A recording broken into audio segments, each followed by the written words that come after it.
নমস্কাৰ আপোনালোকক স্বাগতম জনাইছো আমাৰ ইউটিউব চেনেলত।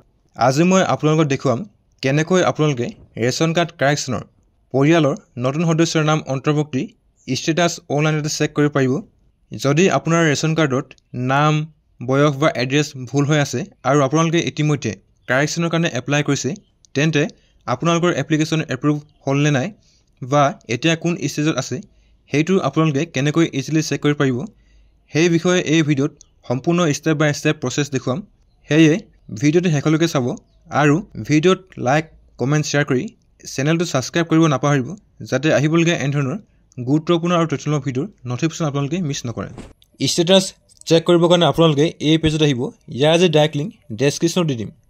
ইয়াত আপোনালোকে একচেপ্ট অল কুকিজ বটনত ক্লিক কৰিব। ইয়াত আপোনালোকে fair price of ration card allocation citizen corner এনিভেশ্যন IMPDS আৰু DVD এনেকৈ ভালেকেইটা টেপ দেখা পাব।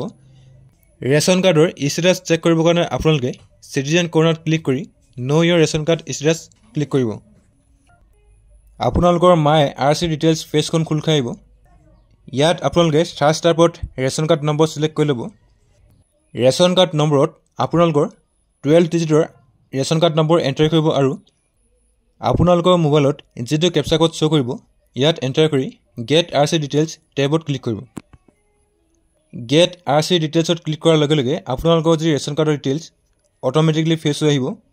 ৰেচন কাৰ্ড ডিটেইলছত আপোনালোকৰ ৰেচন কাৰ্ড নম্বৰ শ্ব' কৰিব। তাৰপিছত আপোনালোকৰ স্কিম শ্ব' কৰিব। যদি আপোনালোকৰ ৰেচন কাৰ্ডখন AAY হয় তেন্তে AAY শ্ব' কৰিব। যদি আপোনালোকৰ PHS হয় তেন্তে PHS শ্ব' কৰিব। এলাউড ফৰ ONORCত যদি আপোনালোকৰ অপশ্যনটো য়েছ হৈ থাকে তেন্তে আপোনালোকৰ ওচৰৰ যিকোনো সুলভ মূল্যৰ দোকানৰ পৰা আপোনালোকৰ ৰেচন কালেক্ট কৰিব পাৰিব। যদি আপোনালোকৰ এই অপশ্যনটো য়েছ হৈ নাথাকে তেন্তে আপোনালোকে নিজৰ সুলভ মূল্যৰ দোকানখনৰ পৰাই মাত্ৰ আপোনালোকে ৰেচন ল'ব পাৰিব। হেড অফ দ্য ফেমিলিত আপোনালোকৰ ৰেচন কাৰ্ডখন যাৰ নামত আছে তেওঁৰ নামটো ইয়াত শ্ব' কৰিব। এড্ৰেছত আপোনালোকৰ যিটো এড্ৰেছ ইয়াত শ্ব' কৰিব।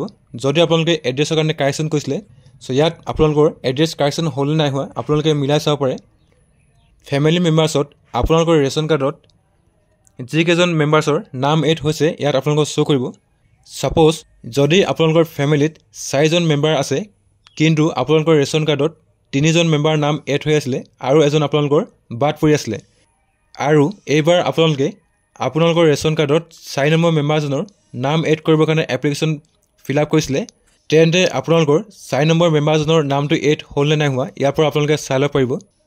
যদি আপোনালোকৰ ফেমিলি মেম্বাৰৰ নামটো এড হৈছে ইয়াতে আপোনালোকৰ মেম্বাৰ নেমত শ্ব' কৰিব। এনেকৈ যদি আপোনালোকৰ ৰেচন কাৰ্ডত এড্ৰেছ ভুল হৈ আছিলে আৰু আপোনালোকে এড্ৰেছৰ কাৰণে এপ্লিকেশ্যন কৰিছিলে বা আপোনালোকৰ ফেমিলি মেম্বাৰ এড কৰিবৰ কাৰণে আপোনালোকে এপ্লাই কৰিছিলে, আপোনালোকৰ এড্ৰেছ কাৰেকশ্যন হ'ল নে নাই হোৱা, ফেমিলি মেম্বাৰ নেম এড হ'ল নে নাই হোৱা আপোনালোকে ষ্টেটাছ চেক কৰিব পাৰিব। আজিৰ ভিডিঅ'ত ইমানেই আছিল। যদি আপোনালোকে ভিডিঅ' চাই ভাল পালে তেন্তে ভিডিঅ'ত এটা লাইক কৰিব আৰু আপোনালোকৰ বন্ধুবৰ্গৰ লগত শ্বেয়াৰ কৰিব। যদি আপোনালোক কিবা সুধিবলগীয়া আছে তেন্তে কমেণ্ট বক্সত কমেণ্ট কৰিব। ভিডিঅ'টো প্ৰথমবাৰ শেষলৈকে চোৱাৰ কাৰণে ধন্যবাদ।